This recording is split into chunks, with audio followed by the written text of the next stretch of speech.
प्रियंका वाड्रा के खिलाफ भाजपा ने चल दिया बड़ा दाव। वायनाड की चुनावी मैदान में नव्या हरिदास को उतारा। आखिर कौन है नव्या हरिदास जो प्रियंका वाड्रा को देगी टक्कर?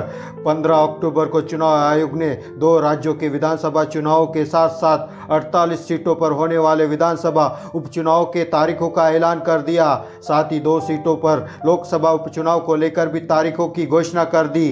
अब जैसे ही चुनाव की तारीख पता चली, सभी राजनीतिक पार्टी अपनी अपनी तैयारी में जुट गई और लोकसभा की सीट वायनाड जहां से राहुल गांधी सांसद चुने गए थे, वहां पर भाजपा ने अपना भयंकर दांव चल दिया है। नमस्कार दोस्तों, मेरा नाम है सुनील और आप देख रहे हो सत्ता की बात। यहाँ पर भाजपा ने एक महिला पर भरोसा जताया है, नाम है नव्या हरिदास, जो इस बार राहुल की बहन प्रियंका वाड्रा को सीधी टक्कर देंगी। केरल के वायनाड में 13 नवंबर 2024 को लोकसभा के उपचुनाव होंगे। ऐसे में कांग्रेस की तरफ से चुनावी ताल ठोक रही प्रियंका वाड्रा के खिलाफ भारतीय जनता पार्टी ने मैदान में जिस उम्मीदवार को उतारा है, उन्हें लेकर क्षेत्र में चर्चाओं का माहौल गर्म हो चुका है। लोगों को जानने की उत्सुकता है कि आखिर यह नव्या हरिदास है कौन। तो चलिए आपको यह बताते हैं कि आखिर कौन है नव्या हरिदास। 39 साल की नव्या हरिदास भारतीय जनता पार्टी का कोई नया चेहरा नहीं है। वह राज्य में भारतीय जनता पार्टी की महिला मोर्चा की मुख्य सचिव है। नव्या कोझिकोड निगम से 2 बार पार्षद रह चुकी है। साल 2021 में भी चुनाव के वक्त बीजेपी ने उन्हें कांग्रेस उम्मीदवार अहमद देवर कोविल के खिलाफ मैदान में उतारा था और वह इन चुनावों में तीसरे नंबर पर रही थी। अगर राजनीति से हटकर बात करें तो नव्या एक मैकेनिकल इंजीनियर है। नव्या ने केएमसीटी इंजीनियरिंग कॉलेज कलिकट विश्वविद्यालय से 2007 में बीटेक किया और बाद में राजनीति में एंट्री मारी। नव्या हरिदास को उम्मीदवार बनाए जाने पर क्या कहा? वायनाड से उम्मीदवार बनाए जाने पर नव्या अचंभित हो गई। उन्होंने इस बात पर भरोसा जताया कि होने वाले उपचुनाव में पार्टी का वोट प्रतिशत जरूर बढ़ेगा।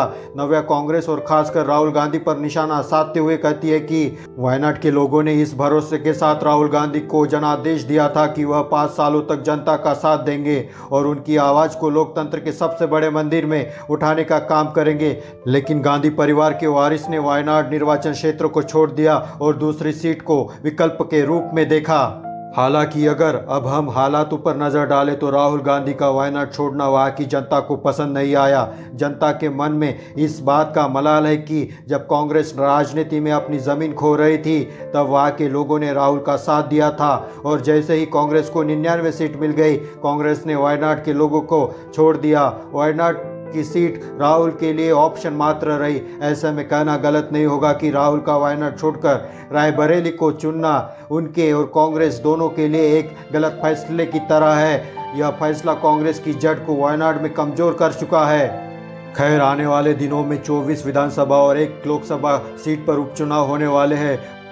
वायनाड की सीट की चर्चा इसलिए है क्योंकि बीते लोकसभा चुनाव में राहुल गांधी ने वायनाड और रायबरेली से चुनाव लड़ा था। जीत के बाद उन्होंने रायबरेली से सांसद बने रहना चुना और वायनाड की सीट छोड़ दी। अब यहाँ से उनकी बहन चुनाव लड़ेगी। देखने वाली बात होगी कि नव्या हरिदास और प्रियंका वाड्रा जब चुनावी मैदान में उतरती है तो इस बार जनादेश किसको मिलता है।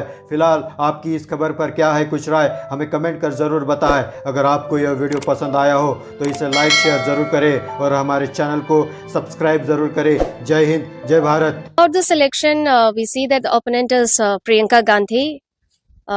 As far as we are concerned, Congress is going to be having a tough competition in Wayanad because this is a forced and compulsory election in Wayanad just because Rahul Gandhi has given up the seat in Wayanad to retain Raebareli.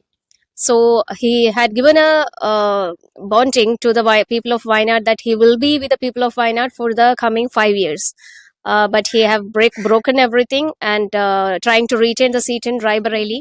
So the people of Wayanad is currently facing a problem. They just faced a problem regarding the landslide, and at that time they didn't have an representative to raise their issues in the parliament.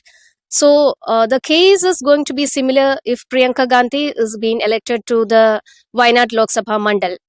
Because if we check the last 5 years, we can see that Rahul Gandhi had visited Wayanad only a very few times.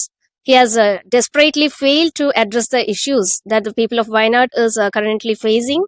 All these things in the to raise these problems in the parliament.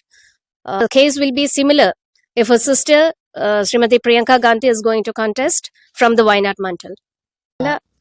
I'm so happy and excited that Bharatiya Janata Party have given me such an opportunity to compete in such a national-wide famous election, which is going to be contested in Wayanad Lok Sabha Mandal. This is my first election towards Lok Sabha Mandal. I have been selected as a councillor from Kozhikode Corporation of Kerala 2 times in 2015 and with more votes in 2020.